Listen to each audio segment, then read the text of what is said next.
Si vous regardez ça, c'est que vous êtes probablement déjà allé à l'école. Là, vous allez me dire, t'es-tu un mentaliste? Ben, non, j'en suis pas un, inquiétez-vous pas. J'ai juste checké la loi qui dit qu'on est légalement obligé de fréquenter l'école de 6 à 16 ans.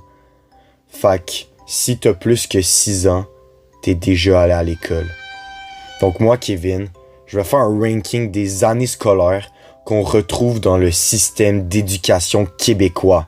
Mais attention, je vais exclure le cégep et l'université de ce tier list parce que c'est des parcours vraiment trop variables et pas assez relatable. Parce qu'au cégep, tu pourrais être là pendant 4 sessions, mais tu peux aussi être là pendant 42 sessions et demie, pis c'est la même chose à l'uni. Genre, tu sais que si tes collègues de classe ont l'âge de ta grand-mère, on n'a pas tous survécu de la même façon après le secondaire. Donc, sur ces propos sages, c'est parti, bande de déscolarisés.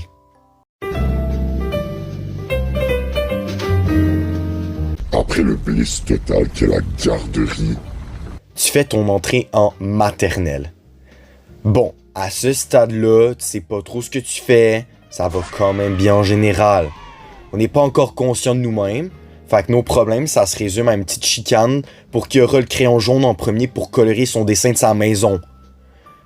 En fait, mon problème avec cette année scolaire, c'est plus en rétrospective. On a tous un souvenir très précis de la maternelle que ta mère connaît aussi, qu'elle utilise contre toi pour t'humilier publiquement dans chaque situation possible. C'est tout le temps quelque chose lié à une affaire dégueulasse ou dégradante que t'as fait. Mais genre, what the fuck, j'avais à peine la permanence de l'objet à ce moment, on peut-tu se calmer? Bref, personne n'est à l'abri de la honte que ta mère a le potentiel de t'apporter quotidiennement. Ça va te suivre toute ta fucking vie. Heureusement que j'ai pas eu ce problème, comme j'ai été élevé par ma grand-mère muette. Mais quand même, en votre honneur, c'est un F-tier. Maintenant, la première année. Ça, là, c'est le début des apprentissages utiles, ou comme j'aime ça appeler, le début de la fin. quand tu rentres en première année, y a pas d'issue. T'es pogné à l'école pour encore trop longtemps.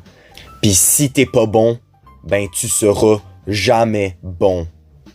Perso, j'ai clenché ça, fait que j'ai vraiment rien à dire. Première année, et tier. Deuxième année, c'est là que tu commences à prendre conscience de toi un peu plus. Puis je sais pas pourquoi, mais c'est aussi l'année où il y a le plus haut taux de Gastro et de poux. tu veux pas t'approcher d'un deuxième année sans un équipement médical de haute pointe, une combine anti-poux et un rendez-vous aux urgences pris 3 mois d'avance. À part ça, c'était ben chill. B-tier. Fuck la troisième année, les troisièmes années. Objectivement la pire année. Si vous repensiez à vous en troisième année et que vous aimez la personne que vous étiez, vous êtes des psychopathes. F-tier. Quatrième année, année de responsabilité. Les quatrième années, ils aiment ça se rappeler qu'ils sont plus que des enfants. Fait qu'ils commencent à faire des choses d'adultes, comme faire du ménage, cuisiner, et dire Mange ma raie, gros chouin. à leur ami Timothée. Bon, Timothée le méritait sûrement, c'est pas ça le point. Perso, la quatrième année a tué mon innocence. Sans mentionner les examens du ministère. C-tier. Cinquième année, man! Grosse année pour les petits couples. Tenir la main de quelqu'un, c'est genre LE geste symbolique qui garantit la popularité au primaire. Perso, c'est là que je me suis fait ma première blonde.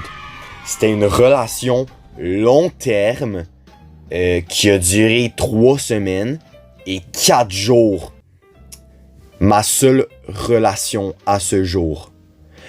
Mais c'est quand même mieux que Quentin qui est célibataire depuis 40 ans. Fac, cinquième année, S-tier. 6e année, j'ai appris à pas aimer l'école. Si vous écoutez ça, il y a une chance que vous ayez fait ce qu'on appelle Anglais intensif. en 6e année. Paix et respect à vous. Je suis passé par là aussi, puis je l'ai pas trouvé drôle. En plus, j'étais encore heartbroken de ma dernière relation amoureuse, fait que c'était rough. Mais j'ai survécu, comme vous, une petite tape sur le dos, guys.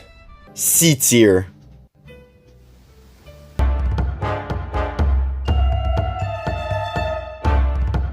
Entrer au secondaire, c'est un gros moment dans nos vies.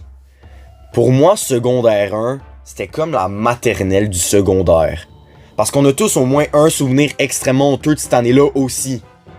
Mais cette fois, c'est pas ta mère qui te le rappelle, mais toi-même dans ton lit un dimanche soir quand tu te fais un top 10 des pires moments de ta vie pour aucune raison.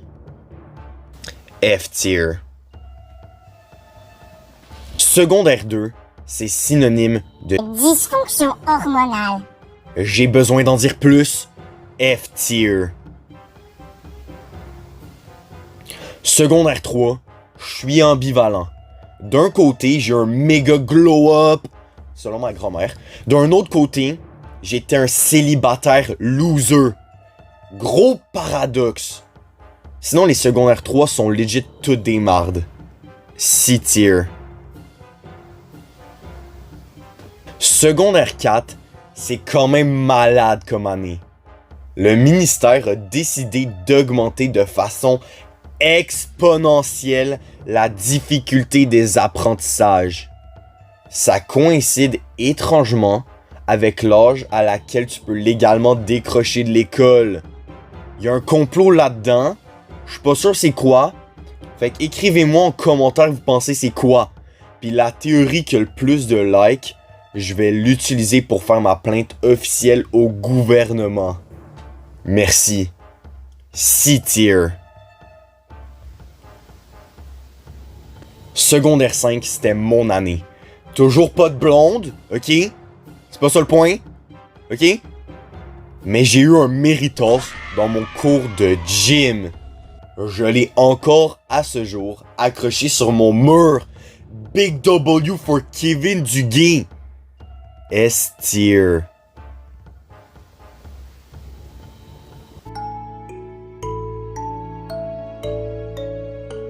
Donc voilà la liste objectivement représentative de l'expérience idéale typique des Québécois.